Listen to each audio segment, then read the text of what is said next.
Hey everybody, I am up here at Mount Rainier National Park, and I just wanted to do a little video kind of touring, showing you a little bit around the park. Those of you know that I just released my new novel called The Road to Paradise, which is set here at Mount Rainier National Park. We're right now at the front gate. This is the Nisqually entrance. There are multiple gates to Mount Rainier. This is the Nisqually entrance, the road that goes up to Longmire and Paradise from the southwest side of the mountain. As you can see, people are heading in. It is early June, so it's not terribly crowded, but it is Saturday. There's already a little bit of a line, but it's not bad. Shouldn't take us long to get through that. And just tell you a little bit about this entrance gate. When I came here to do research for the park, I was very familiar with the park. I worked here as a ranger for a couple of summers back in my graduate school days. So I was very familiar with the park, but one thing I didn't know, and that I learned when I came back to do historical research for the novel, The Road to Paradise, is that I learned that the chief ranger who worked in the park in 1927, when The Road to Paradise is set, his last name was Barnett. He was Herman Barnett, and he worked as the chief ranger here, and that was my main character, my hero in The Road to Paradise, is named Ford Braden. And my name is Barnett, and so I just thought it was such a bizarre coincidence that the chief ranger at Mount Rainier in 1927, who Ford is based off of, he's not based off of Barnett, but I just happened to make him the chief ranger in the park in the fiction novel about it, and the actual man who held that post in 1927 was named Barnett, like me, but I don't think there's any relation. I have talked a little bit with Ranger Barnett's, I don't know if it's grandchildren or great-grandchildren, who still live in the area, and they still have some property near here. And so it's fun to think they actually had 3 generations of Barnetts that worked as rangers here. I was not a Barnett when I worked here. That was before I was married. So and actually Ranger Barnett built the original entrance gate, I'm told.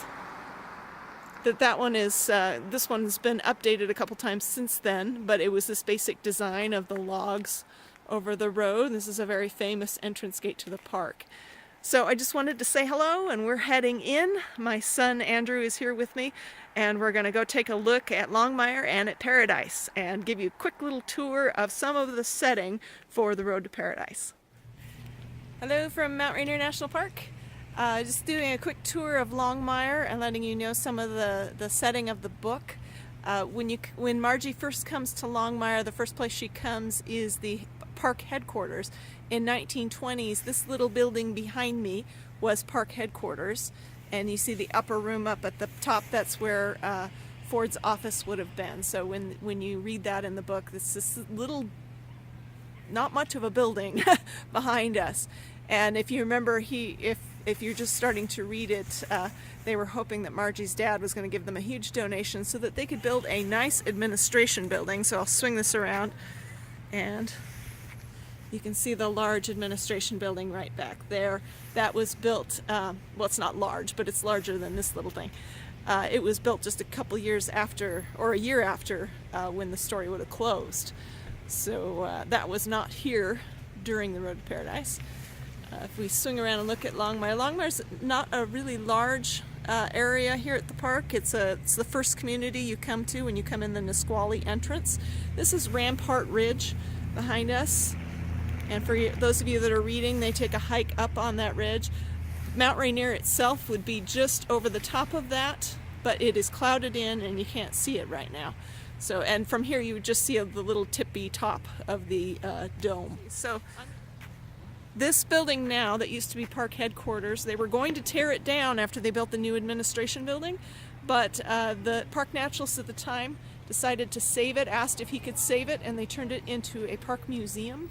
And so now this is the Longmire Museum with the naturalist headquarters up above.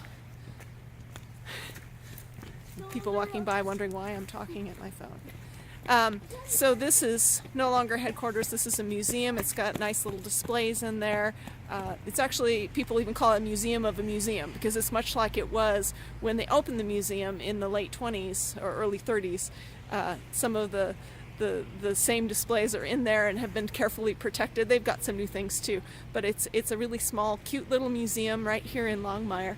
The other things that you're going to see in Longmire, we can't see very well from here, but there is the National Park Inn that I'll get some pictures of and insert, and a historic gas station that's no longer functioning but is still there because it's on the historic register, and the park headquarters. And where Margie would have lived in the story is and we can't see it from here.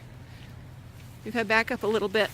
There's park housing directly behind this area. So this is the administration building, and back behind it and all around this area, which you can't see very well, is park housing back there. So I'm gonna walk a little bit closer, and you can see some of the small, they're actually larger than what Margie would have been in at the time. Oh, you can't quite see them, can you? But back in, I'm pointing at the screen, like that helps. So back in this area is a lot of park housing. They are mostly duplexes and small homes now. I think there may even be almost like a dormitory type of one, I don't remember. I lived in one of these for about a month at the end of my second season. It was really pretty nice. Had a fireplace and a couple of bedrooms and a kitchen, and built in the 20s and 30s. So right around the time that Margie was in the story here is when Longmire was really being built up. They did quite a bit of work after what would have taken place in The Road to Paradise. So this is just a quick look at Longmire. Hope you get a chance to come see it. Of course you will. So this is the National Park Inn in Longmire. And this building has been around, this would have been here during The Road to Paradise. I think in a slightly different format. I think it looked a little bit different in that era. The buildings here have changed, and there have been fires, and they've moved buildings, and trying to keep up with the history of Longmire and Paradise was a little crazy as to what buildings were where and what was called what at the time. So National Park Inn goes quite a ways back. I'm not sure when it was. I want to say 1918 is what the sign says. So it would have been here. The Road to Paradise has a beautiful front porch with nice chairs that you can sit out, and a view of the mountains. So here is Rampart Ridge again, and the mountain would be over the top there. The peak of Mount Rainier would be right over the top, just peeking out if there weren't clouds in the way. But this is pretty typical for Longmire, or Quagmire as they sometimes called it as a joke, because this is the temperate forest of Washington, and it gets a lot of rain. So we are here in June. It's really early in the season. You see there's no snow, but when we get up to Paradise, there'll be quite a bit of snow. Hey, what you got? Yes. Yeah. Oof. Thanks. All right, stand right there.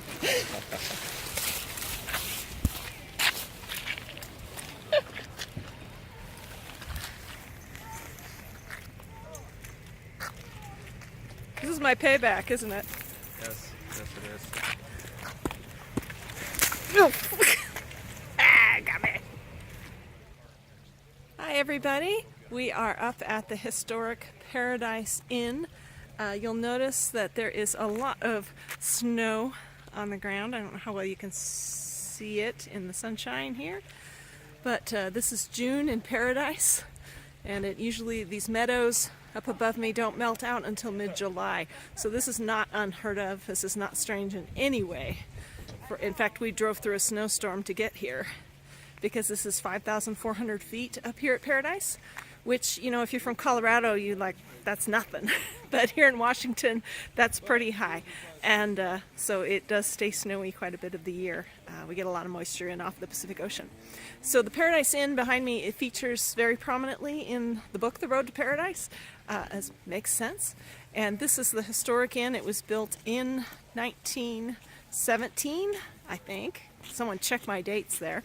But our story opens in 1927, which is 10 years later. So the Paradise Inn had been around about 10 years by the time the story opens. So this is the front part of the inn. There is also an annex, which you can't really see from here. But you see a lot of people coming in and out. It's a popular place. This is June and the weather's been a little iffy, so it's not super crowded up here. Stay out of the way. But there are quite a few people, and it's been snowing and raining, so people are packed in the visitor center, and there are people up on the sledding hill having a good time. So we're going to go take a peek at the inside of the inn. And now we are inside the Paradise Inn. You notice there is a large fireplace right there. There is another one on the far side of the room. This is the lobby where Margie walks in at the beginning.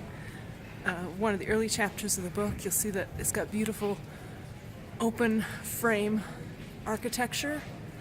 It was designed by an architect from Tacoma and using all natural, locally grown Alaska cedars that had been killed by a fire up here in Mount Rainier, and they harvested them. They were weathered and beautiful, and they used them for the architecture for the inside of the Paradise Inn.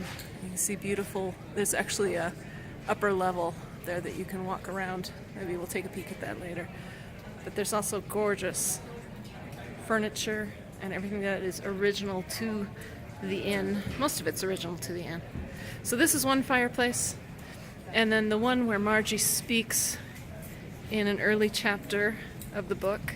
Oh, you might remember that at one point in the book they have a meeting up here at a table. These are the tables here at the Paradise Inn. That's what I was thinking of. Here's the piano. I think I mentioned that at one point. Maybe I did, maybe it didn't make it in. I don't remember. And this is the fireplace at the far end.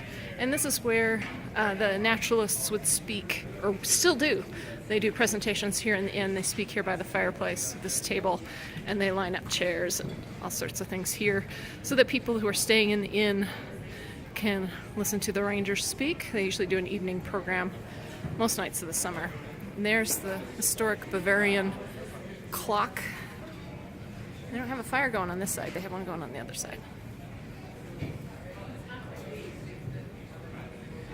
So the rooms, this is just the lobby area, and the rooms would all be down on that end, as is the dining hall. And here's the Paradise Inn dining room. Gorgeous place.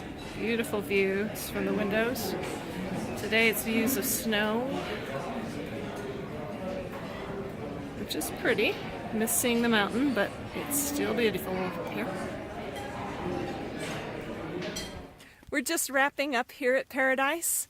I'm just across from the Paradise Inn and in front of the Climbers Guidehouse, which is now the home of the guide service here at, I think it's always been the home of the guide service here at Mount Rainier.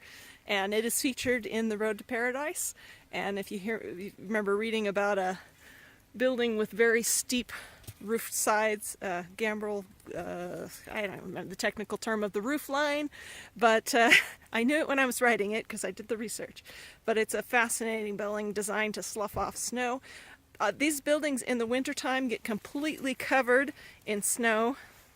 You'll just see the tops poking out. The inn is directly behind me.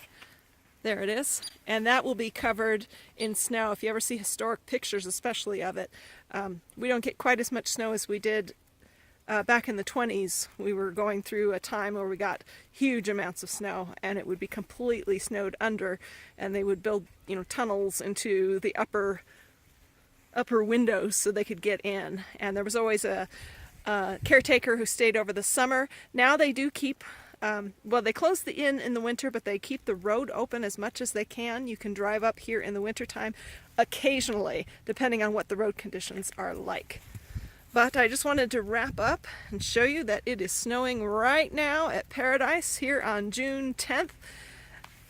That kid in the background is my teenager who's gathering snowballs to pelt me with. Oh, oop, missed me.